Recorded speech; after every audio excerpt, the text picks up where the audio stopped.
She's the queen of the earth. She's also the queen of heaven, which is not a good thing.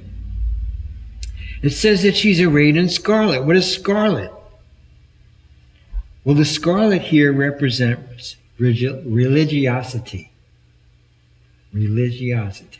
So she's arrayed in royalty and religiosity. She woos people with her spirituality.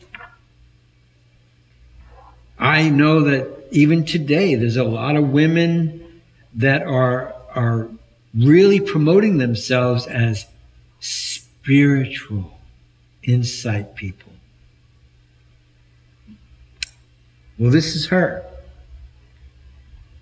But it also says that she is adorned. She's got all this beautiful gold and precious stones and pearls. What does that mean? She flaunts her wealth.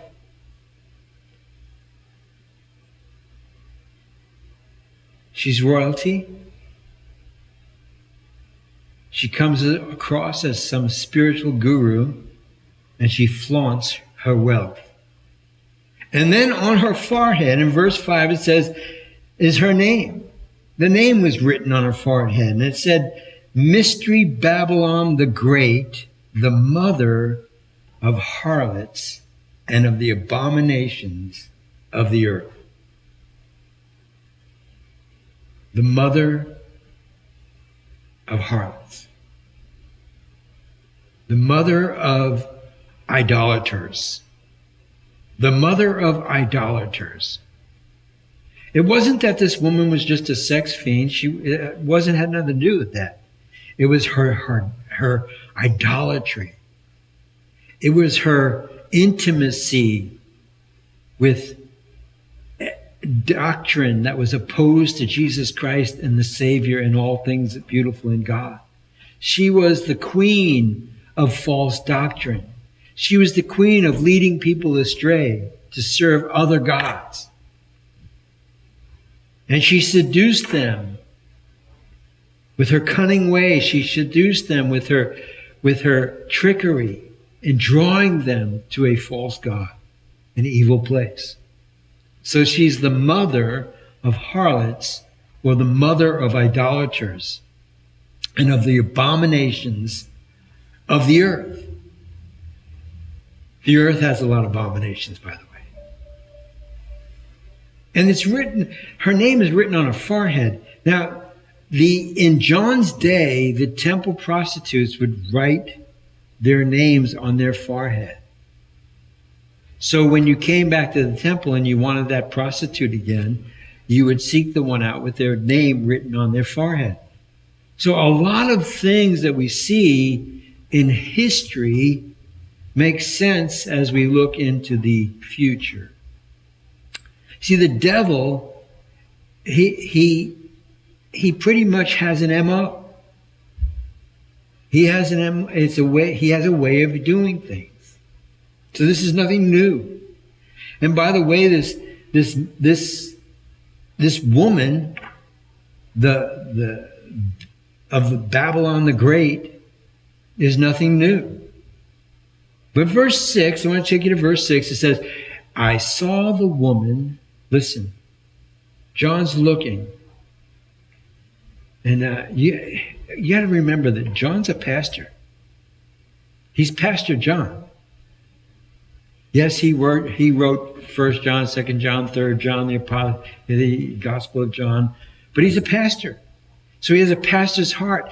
He has a burden for God's people, a burden for the lost. He has a burden, a burning burden for the children of God.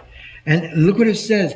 John is brought to see this, and he says, I saw the woman drunk with the blood of the saints and with the blood of the martyrs of Jesus. And when I saw her, I marveled with great amazement. It wasn't that he marveled like, wow, she's awesome. Wow, she's incredible. The amazement that he marveled with was, how can somebody have such power to do such painful destruction. That was his marvel. I saw the woman drunk with the blood of the saints and with the blood of the martyrs of Jesus. And when I saw her, I marveled with great amazement, drunk with the blood of the saints.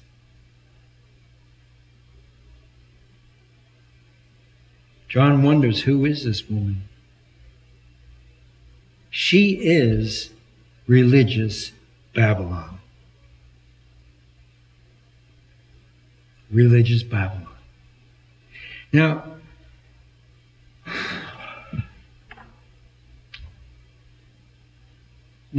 Rome, we know that she sits in Rome, and she sits on the 7 hills. And the 7 hills is the 7 cities of Rome. And it's the Roman Empire. What is it? It's the Roman Empire revived again, in power again. They come back with the power.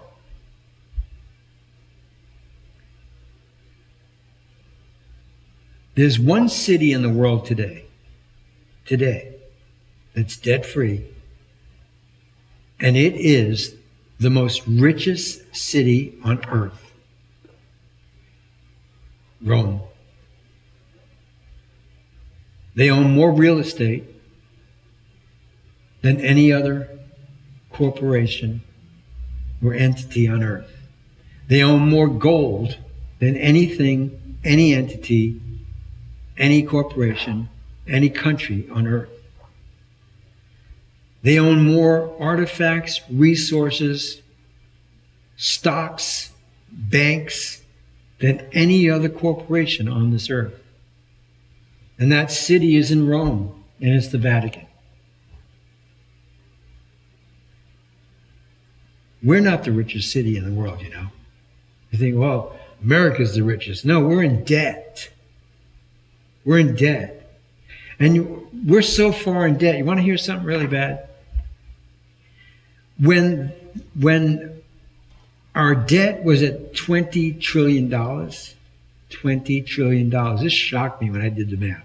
When our debt was $20 trillion here in America, and we had a population of 300 million in this country, when the census was taken, we had 300 million. When the debt was $20 trillion, you know what that debt would incur to each 300,000 people, 300 million people in America? That would mean, now this blew me away. Do the math. You got 20 trillion with a population of 300 million. You break it down, divide it. 300 million goes into 20 trillion. How many times? Each person on earth, every child, every person, no matter what age, would have to pay $66,666.66. Doesn't that blow you away? That blew me away. When those numbers came up, I was like, wow. 666, well, it's the number of the beast. It's also the number of man. Man has gotten himself in a mess. There's not enough money on this earth probably to pay that debt. Certainly not in America. But there is a city that's the richest, and it's in Rome.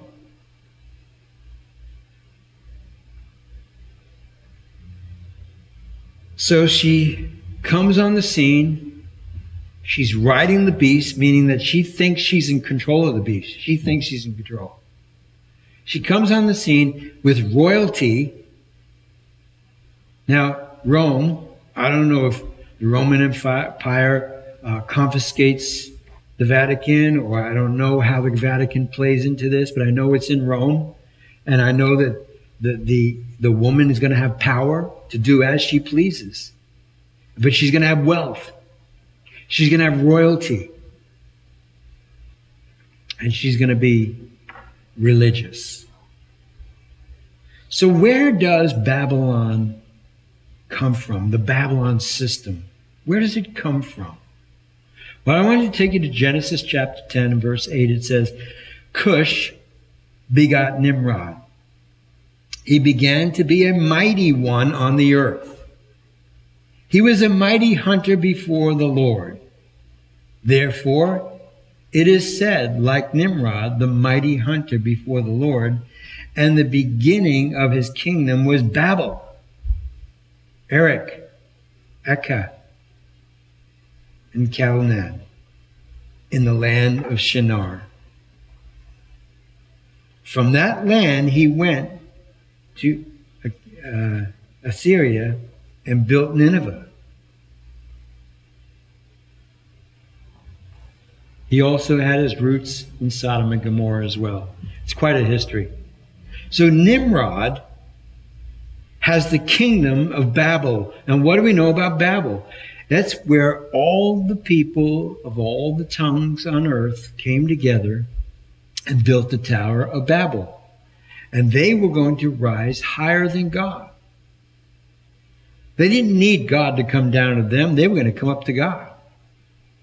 And this Nimrod is the one who was the power over this city of Babel. Now,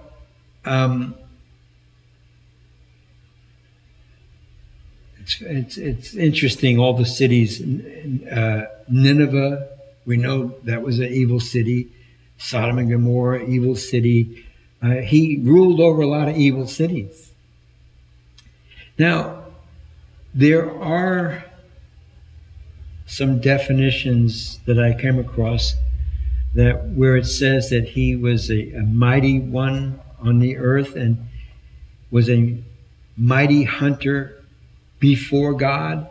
Some of the translations say he was a mighty God after God, a mighty hunter after God. He also had the spirit of the Antichrist, wanting to be like God, a mighty man. And the beginning of his kingdom was Babel. The name of Babel means a gate of God, or the gate of God. It was an idolatrous temple by man to defy God. God destroyed it. But here's the thing about Nimrod, which is really bizarre. Nimrod married a woman. And this woman he married thought of herself as deity because she had married Nimrod, who claimed to be deity. They're gods.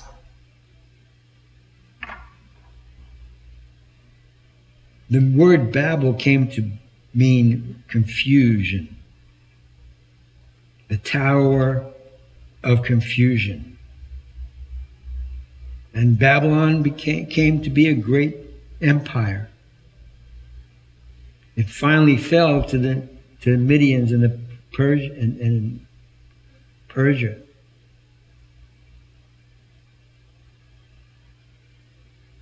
So this woman that he marries,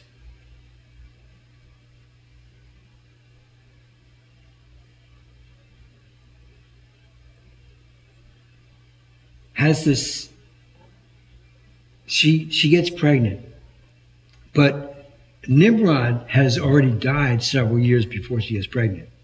But she claims that Nimrod came back in the spirit and impregnated her.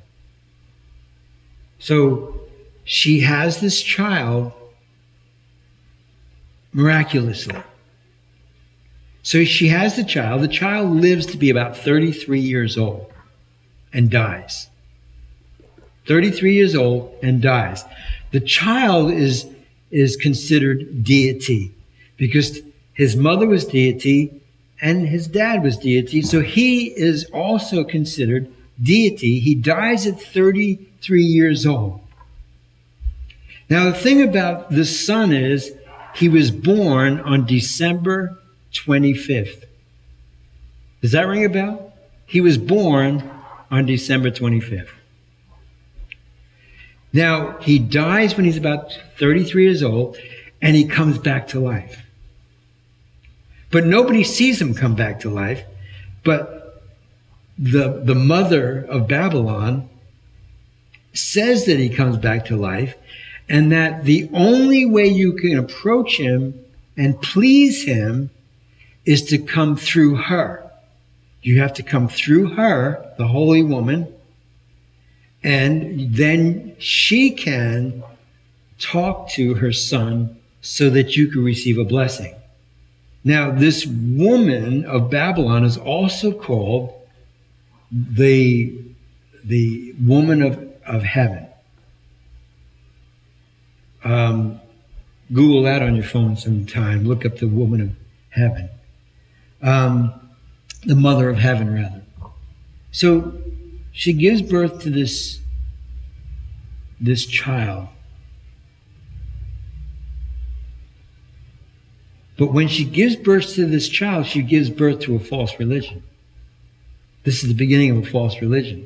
Now, this religion begins to spread around the world because the enormous power of Babylon at the time. They pretty much ruled the world. And so this woman's religion pretty much ruled the world. And her religion was her son of deity can bring you and give you a blessing, but you have to come and pay homage to her. And how do you pay homage to her? You have to bring her gifts. You have to pay money for her prayers to him. And you gain favor. You can also, you can light candles. And by lighting candles, you also can gain favor from her son. But you have to come through her. Everything goes through her. And then you also can burn incense to please her son. But all of this comes through her.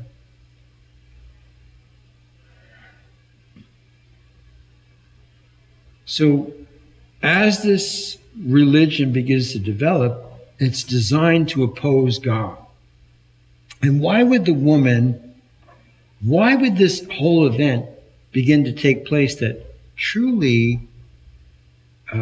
replicates Jesus Christ in every way? This replicates Jesus Christ. And why not? Well, she is also aware of Genesis, as we are. She's also aware that God gave this plan in Genesis to the woman in the garden when she sinned, that he put his seed in her. It's really amazing. Now, historians truly believe that Jesus was not born on December 25th. So where did that come from? Also, this woman is also considered the goddess of Estar.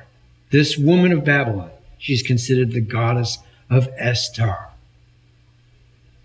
She also has them to pay homage and to recognize the death of her son.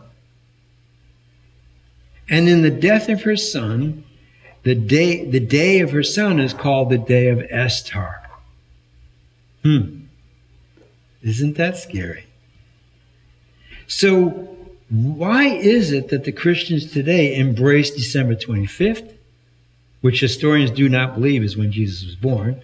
And why do we embrace Easter, which comes from the word Estar?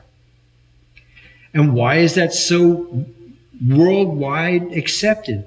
Because it started here. Why did not the religious leaders tell the people, don't do that? Well, what happened when when Rome was reorganized and they had a king who was a Christian, what he did is he made everyone Christians. And they abandoned the religion of Estar, the religion of Babylon. And they embraced Christianity. But the problem was they were afraid that they would lose people if they changed some of the things that they were accustomed to for thousands of years. So you have a custom of people worshiping in a certain way, and then you come along and say, no, that's not the way to do it. So what they did is they compromised. They brought the story of Jesus, but they also kept the traditions of Baal. They kept the traditions of Babylon. They kept the traditions of Mother Babylon, of the goddess Esther. And so we have, as they kept the traditions, we have many clergy like using purple robes, like the woman clothed. She was clothed in purple. We have many clergy that are into the rings and the jewelry, and they like the hats. That was part of the Babylonian religion as well, as the robes and the hats and all the stuff they would array themselves in. So what they did is they said, well, we'll just take December 25th and we'll give it to Jesus. We'll take Estar and call it Easter and give it to Jesus.